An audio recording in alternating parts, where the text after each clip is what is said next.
tonight we actually wanted to do a conversation on a live video because we've never done that before. And we thought, well, we'll just go upstairs and plug in the camera and hit record. Yeah. And it's not that simple, apparently. You need software. Yeah.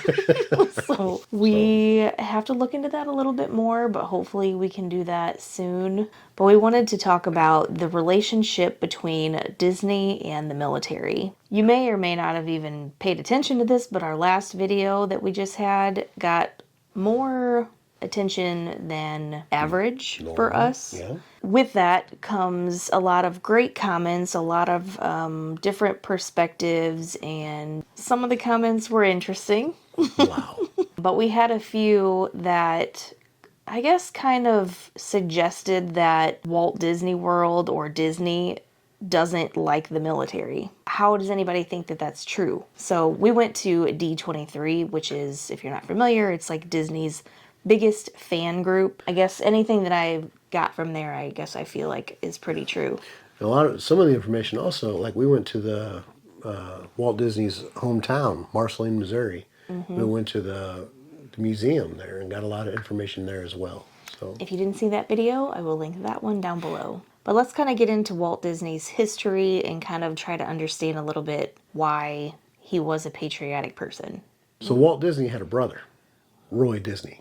Mm-hmm. Roy Disney enlisted in the Navy. So Walt Disney wanted to join we'll just say military, because I'm not sure. Yeah, we think it's the Army. I believe it's the Army. But he was only 16 years old. He was denied due to his age. He was too young. But he heard of this unit that would allow 17-year-olds to join. So what he did was he got his mom to sign his passport, and he went in there after that and changed his birth year from 1901 to 1900, which made it look like he was 17 years old. Yeah.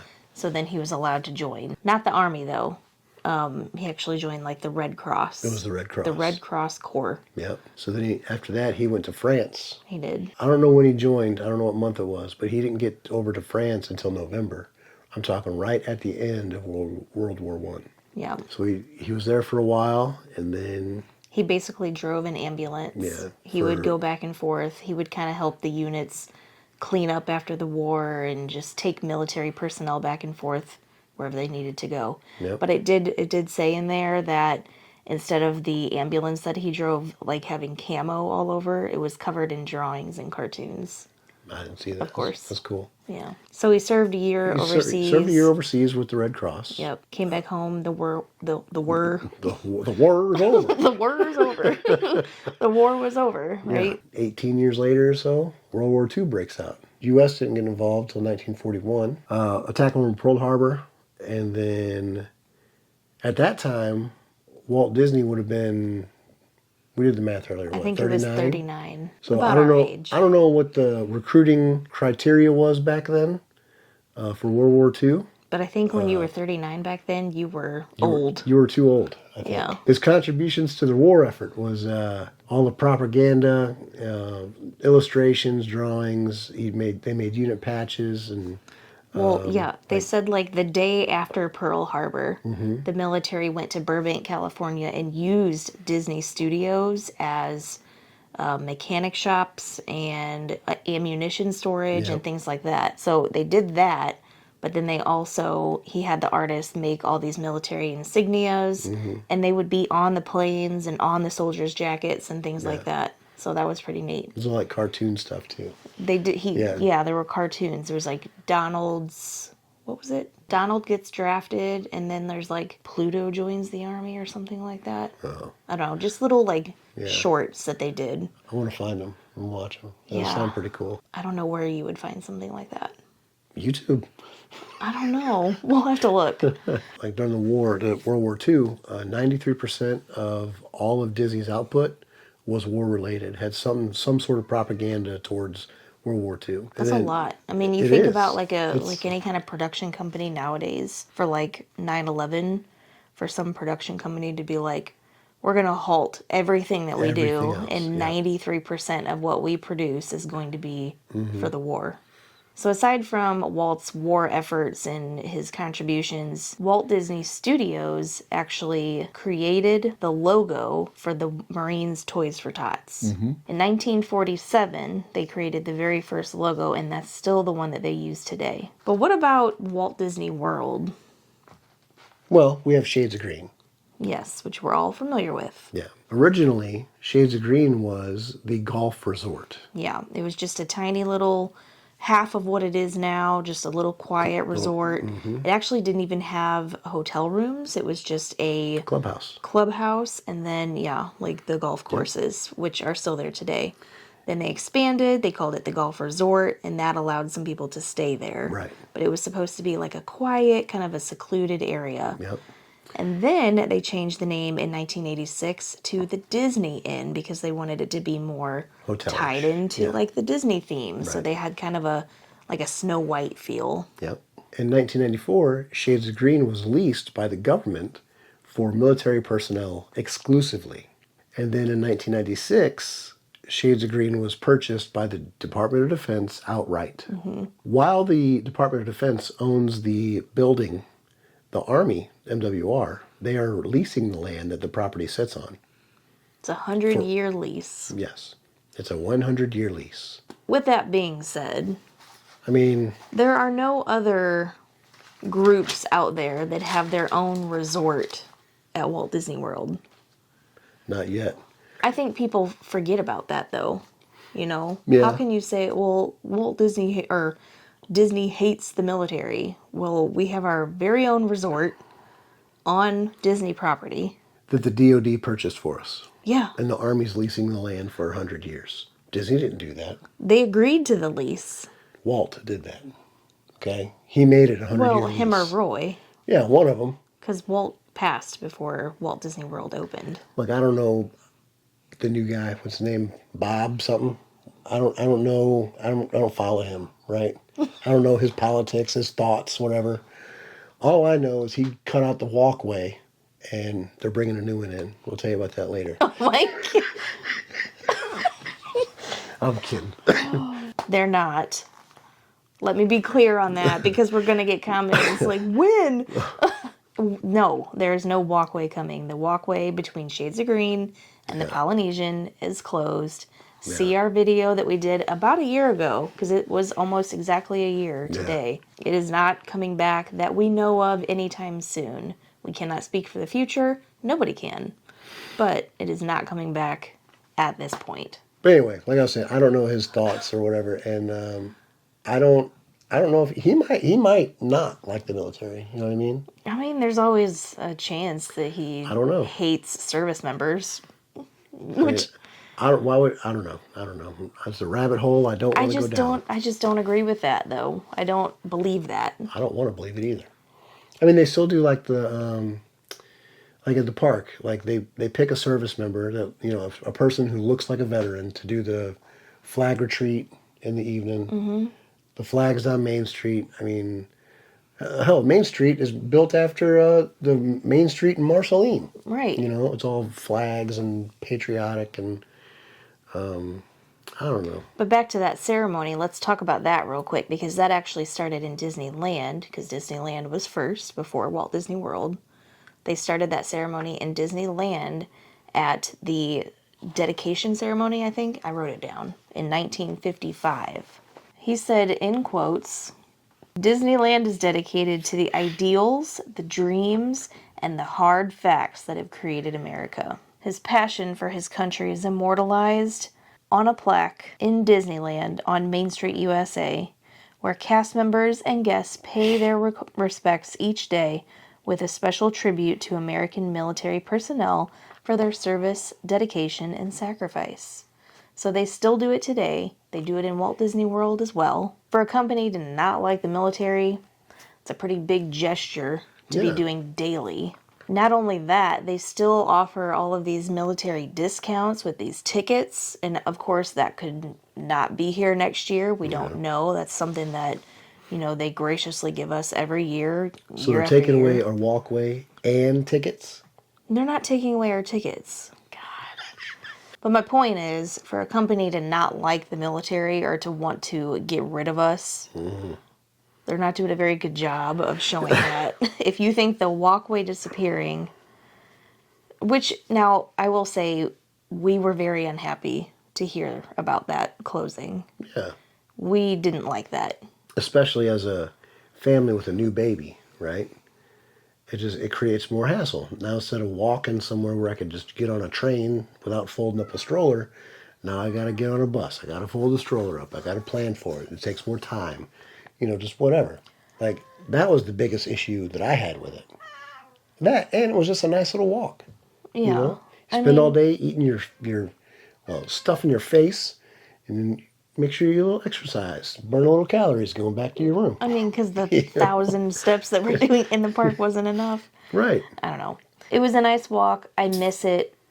But I've gotten used to it not being there. Absolutely. Or not being an option. Absolutely. We ride the bus. We don't have issues with the bus. I don't know. It's just not, it's not an issue for me anymore. Yeah. Now, one day, I don't want to start this rumor, but like, one day, if they decide to build a bridge, like a pedestrian bridge or something, we'll use it. I'd be happy Absolutely. about it. I mean, I think that'd be a great idea. I don't know if that will ever come to be. So with the whole DAS Pass thing, we got a lot of comments about that too.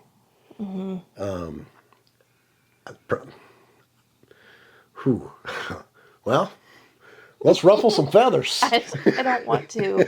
That's why this would have been so much better as a live. I wanted to do a live so that we could talk to you guys and have interaction. I think, in my own opinion, right, the easiest way for DAS to work for somebody, documentation. We talked about this the other night. We did, and I don't disagree with you. If we're talking about it being the easiest way, yeah. Yeah, but then you get in all HIPAA, right? HIPAA. It has to be lawful. Like, you have to be able to... I know. Well, if you want, I'm going to call it a perk. If you want this perk, right, or service, that's what it is. It's a service. Yeah. It's an accommodation. Yeah. If you want to use a service, show some documentation. In my eyes, that's the easiest way to get over it.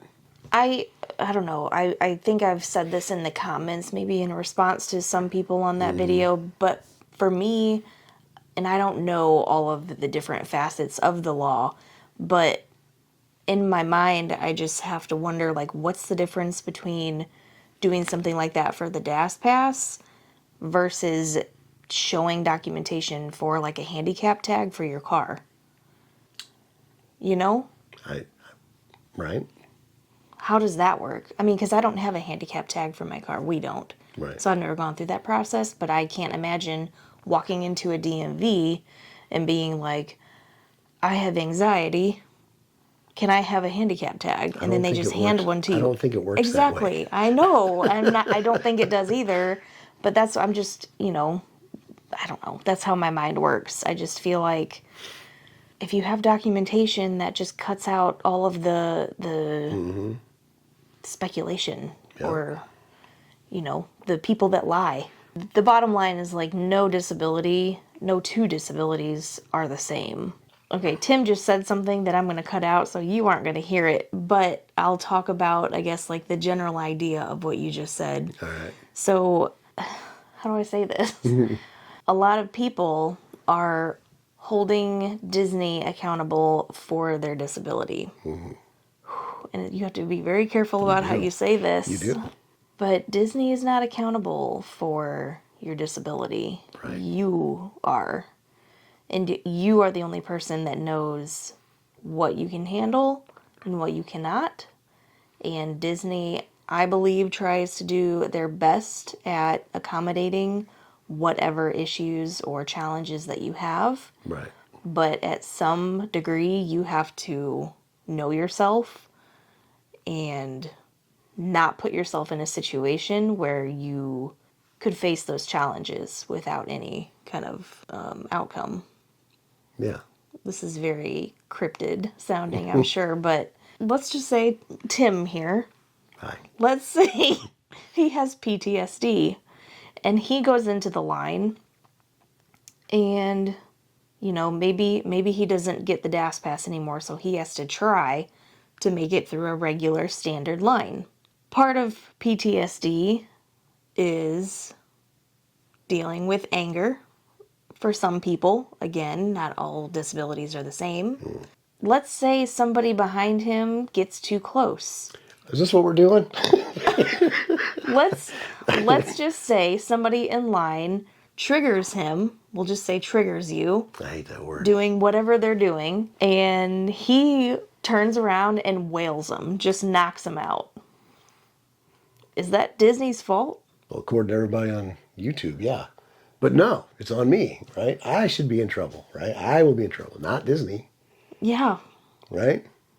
I'll be banned for life, right? I mean, I don't know what would happen. Who knows what'll happen? I have no idea. But we would be accountable for that. Yeah. I say we, but like you would Yeah. be. You know your limits, and you would get to a point where you would probably exit the line. Or Yeah. if the line was too long, you would probably not go into the line. Exactly. Right. Yeah. That's the difference. But there are people out there who will know what will happen, No. and they'll go and they'll do the thing and then try to blame Disney. This goes all the way back to that what's the name? Iger. Bob Iger. I pay you $100 and something $174, whatever it is, to get into the park, right? I get to the park. Now I have the ability to get this app, right? But now I have to pay for this thing that gives me access to the opportunity to pay you more money to get a faster line. Come on now. Everybody's trying to find a loophole. I got you. I get you. I understand it. Does that justify people trying to cheat the DAS Pass system? It's a loophole. Does it People justify? have found a way. No, it doesn't justify it. Okay. Absolutely not. So, as a company, how do you differentiate the person who truly has a disability that they're trying to communicate to you versus the other person who is using that loophole to get a free day pass to ride rides? I understand. I would not want to be that person. I'm not the CEO of Disney. I'll just say this. Disney World and Disneyland, Disney theme parks are expensive. They shouldn't be. Why shouldn't they be? Why shouldn't they be? Because Walt Disney also said a family fun place that every American can afford. Can afford? That's what he said. I think he said that every family should have fun together. Yeah. I don't think that the idea was that they could all afford it. Okay, let me ask you this, right? Maybe he didn't say that. I actually made that up. It's supposed to be a place for families to have fun together. Oh, yeah. Adults okay. and children. I understand that, okay? If Walt Disney was alive today and he walked into his park and he saw everything, right? Would he be happy with what his parks have become? I'm talking everything from their CEO and like their ideas and like their how everything's money and money. I mean, that's hard for me to say. Do you think he would be happy? Yes or no? I think it would be beyond his comprehension. I think Walt Disney World is still a very unique and magical place for a lot of people. It is. And for him to come back decades later, I think he'd be pretty happy. With his parks and like everything like that. I'm talking in general. how expensive it is, how much money people spend at these parks. Like people go there and they drop $20,000, $30,000, $40,000 on a week trip for a family. That's the thing, though. That is insane. But that's the thing. This is what I try to think of. I try to think about Disney as a company and then the consumer, us. Yeah. Both sides. I could sit here like everybody else and just complain about the price and the crowds and the DAS pass and all these other things, right? Or I could try to look at it from another perspective. As a company, how do I make my guests the happiest, but also able to give me every affordable? dollar. No, affordable. Because if you make it affordable to everybody, that means more people are coming, Absolutely. right? And then the lines are going to get longer. Or you build more parks. Yeah. And if you build more parks, guess what you have to do? Get more employees. Get more money to pay the employees, to build the park. You have to expand. You have to make more money, right? So how is Disney going to say, you know, we'll make it affordable, but we have to limit how many people can come? Because people don't like park reservations, right? I don't. I don't I want either. those to go away. Yeah. I want to go when I want to go. Yeah. But if you have to keep track and head count how many people are coming, you kind of need to make the price a certain number so that that decision now becomes yours on whether you can afford it or not. Yeah, I hear you. I understand that part. It's tough. I mean, okay, so with the prices of that, the whole Genie Plus thing, I think that's just another money grab. Like, There's a lot of money grabs, I but know, but I think that Genie Plus thing needs to go away. I don't like it either. But I'm thinking about a company right now. Yeah, screw the company. If you're trying to make more money yeah, to expand or to do whatever you're going to do, how do you make money on something? Make a Genie Plus. yeah. We can't go backwards. We can only go forwards. Oh, try something for a little bit. If it doesn't work out, get rid of it, kind of thing. But it always works out because we're making money. Well, I don't know. We have deviated severely Yeah, we from have. the topic. This is why this was supposed to be a live video. I want to have these discussions live with you guys so you can talk back and leave comments, which you can still do in the comment section, but I hope we don't regret everything that we just talked about on this video in the comment section. I'm sure we'll have some rude ones again, but I think for the most part, I think everybody watching that's subscribed and like part of our community, I think everybody's respectful. Oh, yeah, I think so, too. But you're always going to have those few that... Before we go, I want to give a quick shout out to our members. From newest to oldest, we have Becky Cutright, we have JJ Jose 744, we have Brian and Travis, Luna Crude, Sky, Jamie P. Syracuse, Gino Cooks Keto and More, Michelle Santos, M. Deely, Gina McLeese, Amber Davis, Das Pass Dad, and WW Spice Must Flow. Thank you all so much for being a member. If you want to become a member, there is a link on, I don't know what tab it is. I'll just leave a link below in the description to the membership page or to the tab. But if that's something that you might want to join, there are 3 different tiers that you can choose from. It's basically like behind the scenes and just more like FaceTimey vibe kind of videos that we do. We try to do once a week, if not twice a week, whenever we have time. With Tim. With Tim. But come join us. All right. Some of us got to go to work in the morning. So, with that, it's time to go get horizontal. Oh, it's been so long since we've heard that. Yeah. Yeah. And I don't feel good. I don't know if you can hear it or not, but I'm getting over this little thing. Yeah. I don't know what it is, but nobody knows. Everything came back negative. The ick. Yeah. Well, you can keep that because I've had my own share of the ick lately. Anyways. Any upcoming news? Yes, we have a trip coming up. We do. Sooner than you might think. We might even be on it by the time you watch this video. Might be. Your bag's packed? No. No. You better get packing. So, with that, we're done. See you not tomorrow. See you on the next video. Yep. But thank you for watching. Yeah, thanks for watching. Don't forget to be happy. Not just strong.